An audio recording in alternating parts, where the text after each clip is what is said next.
राजमाता जिजामासाहेब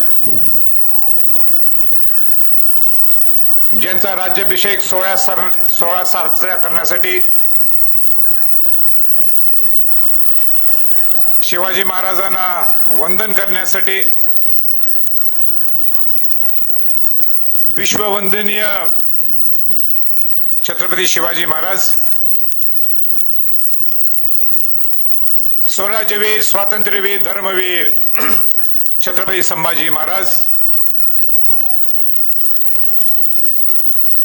शिवाजी महाराजांचे दुसरे पुत्र ज्यांनी 9 वर्ष तामिळनाडू मधनं मराठ्यांचं साम्राज्य चालवलं ते छत्रपती राजाराम महाराज, ज्यांनी 7 वर्ष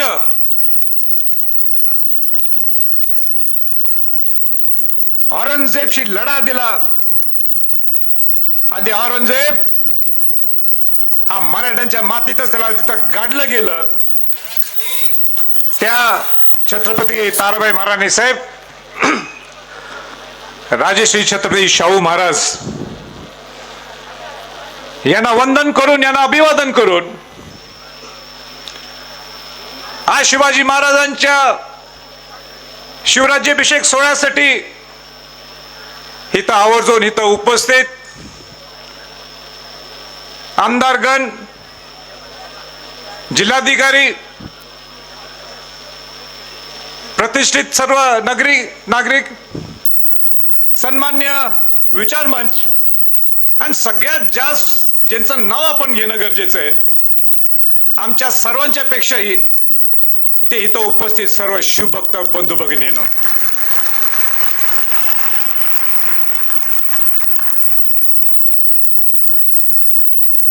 दोन 2007 ला आम्ही शिवराज्याभिषेक सोहळा हा 6 जूनला सुरुवात केला. शेकडो शिवभक्त होते. 350वा शिवराज्याभिषेक दिन सुद्धा आपण जोरात जोमाने साजरा केला. आणि मी नेहमी म्हणायचं की शिवाजी महाराजांना वंदन करण्यासाठी जनसागर दुर्गराज रायगडला आलेलं आहे. पण मला असं वाटतं की आपण आता शब्द बदलू. हा जनसागर नाहीये, हा शिवसागर असं म्हटलं तर काही चुकीचं होणार नाही.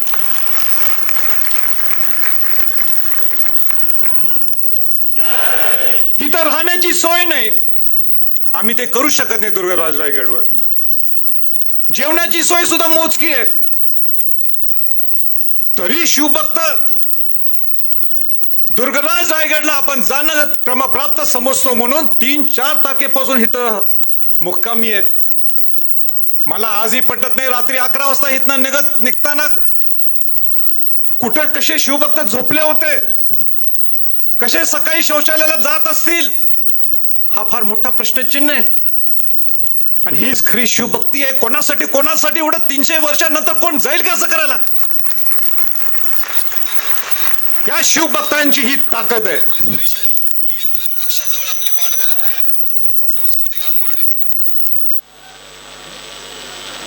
आणि म्हणून जेवढं मी शिवाजी महाराजांना वंदन करण्यासाठी आपण सगळे इथं आलो, मला अजून एक भावुक बोलायचंय.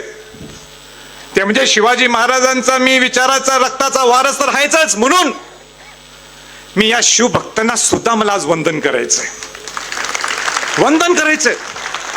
अरे हे साध्या पुढाऱ्यांचे हे कुठल्या कार्यक्रमाला सगळे आलेले नाहीयेत. हे खरे शिवभक्त आहेत. शिवाजी महाराजांचा राज्याभिषेक सोहळा महाराष्ट्रातून, देशातून, कानाकोपऱ्यातून आज वंदन करण्यासाठी आलेले. शिवाजी महाराजांचा राज्याभिषेक सोहळा झाला ज्या ठिकाणी शिवाजी महाराज इथं आज आपल्याला या मेघडंबरी पुतळा पाहायला मिळतो, त्याच ठिकाणी शिवाजी महाराज छत्रपती झाले. या राज्याभिषेकचं महत्व आपल्याला समजून घेणं गरजेचं आहे. हा काय नुसता साधा दिवस नाही, अनसाधारण दिवस आहे, अन्यसाधारण दिवस आहे. सगळ्या बादशाहांना तुडून, गुलामगिरीतून मुक्त करून शिवाजी महाराज छत्रपती झाले, आपला हा राज्याभिषेक त्यांचा असला तरी खऱ्या अर्थाने त्यांनी स्वराज्य आपल्यासाठी निर्माण केलं, आपल्यासाठी निर्माण केलं. राज्याभिषेक सोहळ्याच्या वेळी एक नवीन पर्व होता म्हणून राज्याभिषेक शक सुरू केला शिवाजी महाराजांनी. सोन्याचे नाणे स्वतःचे आपल्या राज्याचे पाहिजे, होण आपल्या स्वतःचा पाहिजे, नाणे आपल्या स्वतःचे पाहिजे. या राज्याभिषेक सोहळ्यातून हा मेसेज पूर्ण देशाला जगाला होता. हे शिवाजी महाराजांचं आणि आपलं सर्वांचं स्वराज्य सुरुवात झालेलं आहे. ह्या राज्याभिषेक सोहळ्याचं हे महत्व आहे. क्रांतिकारी दिवस आहे हा. आपण विचार सुद्धा करू शकत नाही की शिवाजी महाराजांचा दूरदृष्टिकोन काय होता. दुर्गराज रायगड किल्ल्यावर येत असताना आम्ही आज गाडीतनं बघितलं की काय तो किल्ला दिसतो आणि काय शिवाजी महाराजांनी त्यांनी दूरदृष्टिकोन ठेवून केला असेल, हीच माझी राजधानी होणार म्हणून तो नुसता रायगड किल्ला नाही. मी माझ्या जीवनात रायगड म्हणत मी काय म्हणतो, दुर्गराज रायगड, सगळा दुर्गांचा हा राजा आहे. 1947 ला भारताला स्वातंत्र्य मिळालं. आपल्याला 150 वर्ष या ब्रिटिशांची राजवट आपल्यावर होती. आपण तो स्वातंत्र्य दिन भारताचा आपण आनंदाने साजरा करायला पाहिजे. पण हे सुद्धा विसरून चालणार नाही. आपण बंधू भगिनींनो, शुभक्तांनो, जर पहिलं स्वातंत्र्य आपल्याला जर कोणी मिळवून दिलं असेल या सगळ्या शायांच्याकडून, जे आपल्यावर अतिक्रमण करून आपल्याकडे आलेले धर्मांध इस्लामशाहीचे लोक आपल्या अंगावर आलेले, त्यांना बाहेर काढून आपलं स्वराज्य निर्माण करणं. आणि म्हणून माझ्या दृष्टिकोनाने, आपल्या सर्वांच्या दृष्टिकोनातून जर पहिलं स्वातंत्र्य जर आपल्याला कोणी मिळवून दिलं असेल आणि भारताचा पहिला स्वातंत्र्य दिन कुठला असेल तर शिवाजी महाराजांचा राज्याभिषेक सोहळा आहे.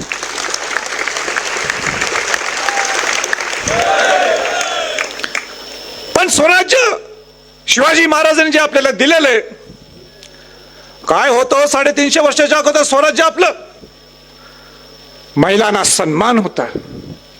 एकही अत्याचार आपण ऐकलंय का? अत्याचार झाला तर शिवाजी महाराजांची. अमेरिकाचं स्वातंत्र्य कसं मिळालं ते ना, युरोपियन हिस्ट्री ते आपल्या इथे शिकवतात का केव्हा?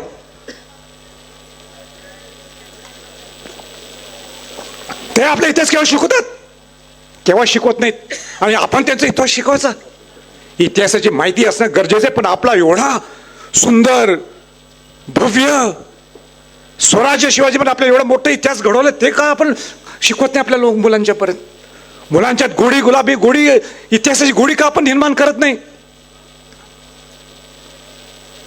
आणि म्हणून शिवचरित्र हे नुसतं शाळेपुरतं मर्यादित नाही, तर खऱ्या अर्थाने शिवचरित्र हे कॉलेजमध्ये बाहेर पडेपर्यंत त्या मुलांच्या महाराष्ट्रात नाही किंबहुना देशात शिकवणं गरजेचं आहे. कुठला किल्ला आहे ज्या देशात सांगा, ज्या किल्ल्यात पंतप्रधान 3 पंतप्रधान इथे येऊन गेले, 2 राष्ट्रपती येऊन गेले शिवाजी महाराजांना वंदन करण्यासाठी?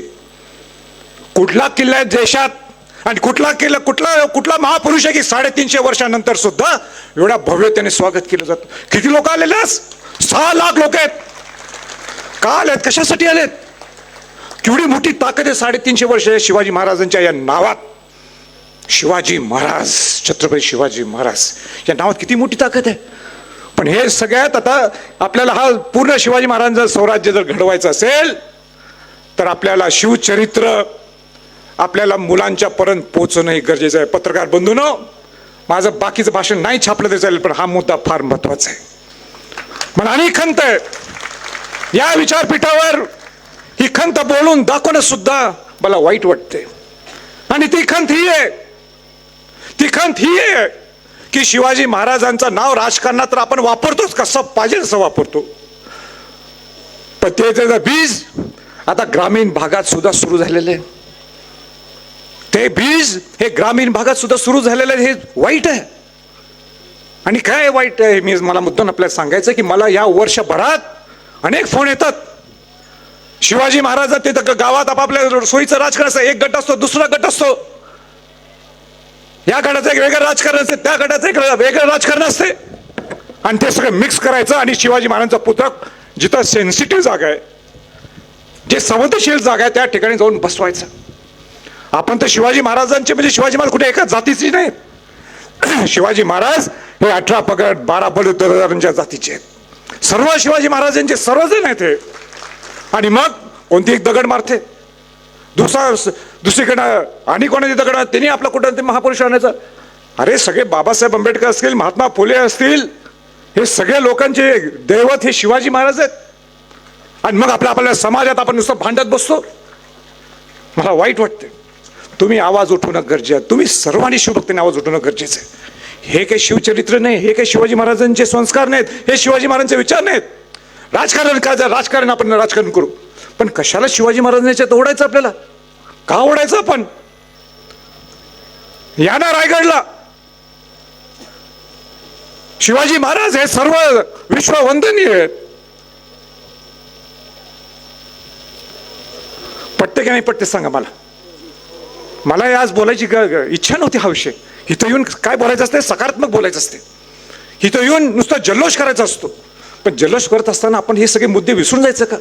मला फोन येतो, आमच्या जवळच्या लोकांचा मला फोन आला, वाईट वाटते मला. मी कसं सांगू या दुसऱ्या मुलांना अटक करा? सांगू शकतो का मी सांगू शकतो का? मग मी त्यांचा वारसा कसा चालवायचा? असो, तुम्ही शिकलाय असं मला वाटते. इथनं खाली जाताना हा विचार घेऊन तुम्ही जाल नक्की, असं माझा पूर्ण विश्वास आहे. माझं नशीब एवढं दांडगं आहे हो. शिवाजी महाराजांच्या घरात तर माझा जन्म झालाच.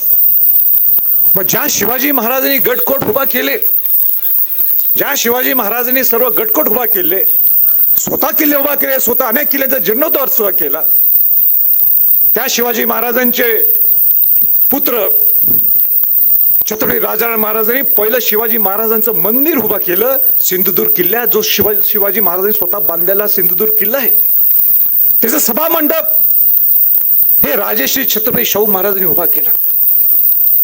शिवनेरी किल्ल्यात आपण गेला तर ज्या ठिकाणी शिवाजी महाराजांचा जन्म झाला, त्या शिवाजी महाराजांचं मंदिरचं जीर्णोद्धार आणि पुनर्बांधणी हे राजेश्री शाहू महाराजांचे पुत्र राजाराम महाराजांनी पूर्ण केलं. आणि मला आनंद आहे की या दुर्गराज रायगड किल्ल्यावर सुद्धा राजेश्री छत्रपती शाहू महाराजांनी त्यावेळी 11,000 रुपये जाहीर केले होते. इंदोरचे होळकर महाराजांनी 5,000 रुपये समाधीसाठी खर्च केला. होळकर महाराजांनी. आणि त्यांचाच वारसा चालवत माझ्याकडे रायगड प्राधिकरण आलं. मला सुद्धा संधी मिळाली की आपल्या ह्या किल्ल्यांचं संवर्धन जतन करूया. दुर्गराज रायगडचं 2007ला शिवराज्याभिषेक सोहळा सुरू केला. 2013 2014ला मुख्यमंत्री देवेंद्र फडणवीसांना इथं मी बोलवलं होतं का माझा सुद्धा एक गनिमी विकावा होता. गनिमी विकावा हा होता की आपल्याला दुर्गराज रायगडचं याच्या पुढे आपल्याला संवर्धन जतन करायचं असेल तर मुख्यमंत्री लागतो. आणि मुख्यमंत्री देवेंद्र फडणवीसांना सांगितलं आणि त्याच्यानं जाहीर करायला लावलं 606 कोटी किल्ला आणि परिसर आणि मूलभूत सुविधासाठी त्यांनी जाहीर केलं आणि आज काम सुरू झालेलं आहे. मी यासाठी मुख्यमंत्री देवेंद्र फडणवीसांना मनापासून आभार सुद्धा करतो. पण हे सगळं होत असताना सगळ्यांना वाटतंय प्राधिकरण मध्ये पैसे म्हणजे असेच पडलेले आहेत. हे पैसे आमच्या हातात येत नाहीत. जिल्हाधिकारी साहेब इथं आहेत, मेंबर सेक्रेटरी आहेत रायगड प्राधिकरणचे. ज्या ज्या पैसे येतात त्या त्या डिपार्टमेंटला द्यावं लागतात. पुरातत्व खात्याला पुरातत्व खात्याचे पैसे, पाईप पाणी आणायचं, जलसंधारणला पैसे, अंडरग्राऊंड लाइटिंग इथं केलेली आहे पूर्ण. आज पूर्ण तुम्ही जर पाहिले सगळं अंडरग्राऊंड लाइटिंग आहे, ते MSCB ने काम केलेले. असे अनेक वेगळ्या डिपार्टमेंटचे काम आहेत. तुम्ही जो हायवे बघता ते NHAI च्या माध्यमातून झालेलं आहे, पण रायगड प्राधिकरणचं सुपरविजन आहे. हे सगळं होत असताना सुद्धा आम्हाला रायगड प्राधिकरणात स्वायत्ता नाहीये. स्वायत्त नाही म्हणजे काय? आमच्याकडे एक पाण्याचा GR आहे आमदार साहेब, एक पाण्याचा GR आहे. या गोष्टी करू शकतात तुम्ही. आणि हे सगळं करत असताना सुद्धा छोटीशी परवानगी घ्यायची असेल, जावा मंत्रालयात. आम्ही संवर्धन जतन करायचं काय मंत्रालयात जायचं? आमचं कोण ऐकणार? आमच्या या सगळ्या व्यथा आहे कोण ऐकणार? म्हणून मला एक शिवाजी महाराजांचं एक लाईन आठवली. शिवाजी महाराजांनी लिहिलेली लाईन आहे आपल्या पत्रात.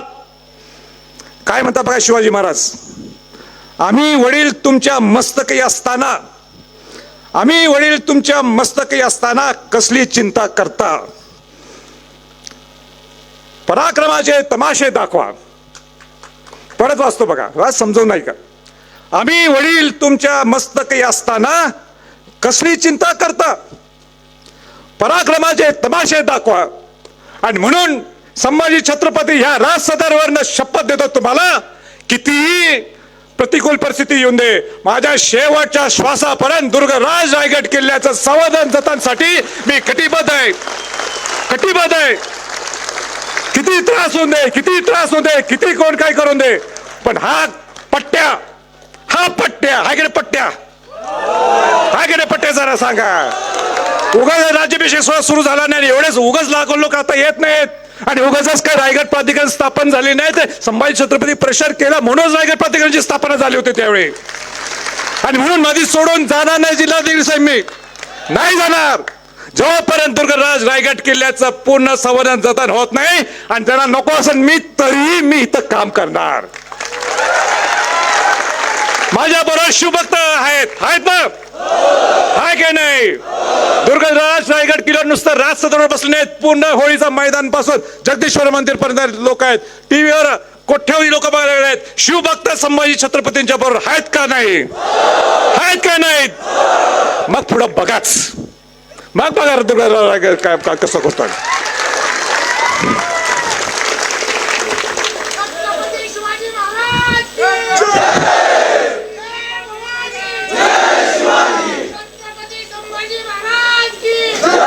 एवढं होऊन सुद्धा मी थांबलो नाहीये, एवढ्या अडचणी होऊन सुद्धा मी थांबलो नाहीये.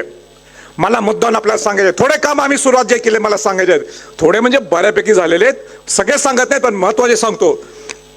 पायरी मार्ग, ज्या पायरी मार्गावर तुम्ही येता 2500 पायऱ्या ह्या नवीन झालेल्या आहेत. सगळ्या जुन्या पायऱ्या काढल्या आणि तासलेले दगड आहेत, रेडीमेड दगड नाही ज्या इलानगरला मिळतात, तासलेले दगड आहेत. 50 किलोचा, पूर्वी 350 किलोचा दगड होता, आता 50 किलोचा दगड आहे. शास्त्रोक्त पद्धतीने बसवले आहेत. गुळ, चुना, बेलफळ, सुरकी ह्याचं मिश्रण करून एकूण एक दगड बसवलंय. त्या सगळ्या कामगारांचं सुद्धा मला मनापासून ते कौतुक करायचं.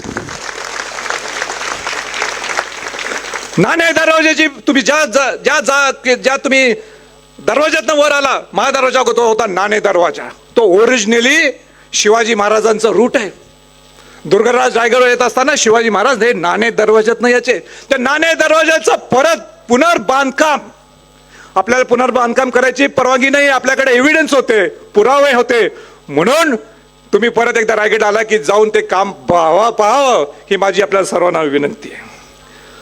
खूपलढा बुरुज, आज तुम्ही ज्यावेळी खाली उतरणार तुम्हाला सगळ्यात शेवटचा बुरुज हा खूपलढा बुरुज दिसणार. ते काम बघा कसं झालेलं आहे. हिरकणी बुरुज पुढच्या रायगड पाहायला येणार, त्या जिथनं हिरकणी उतरली असं जे म्हटलं जातं तिथं हिरकणी बुरुज तुम्ही बघा. काय शिवाजी महाराजांनी त्यावेळी हिरकणी बुरुज कसा उभा केला असेल त्याचा सुद्धा अभ्यास करा.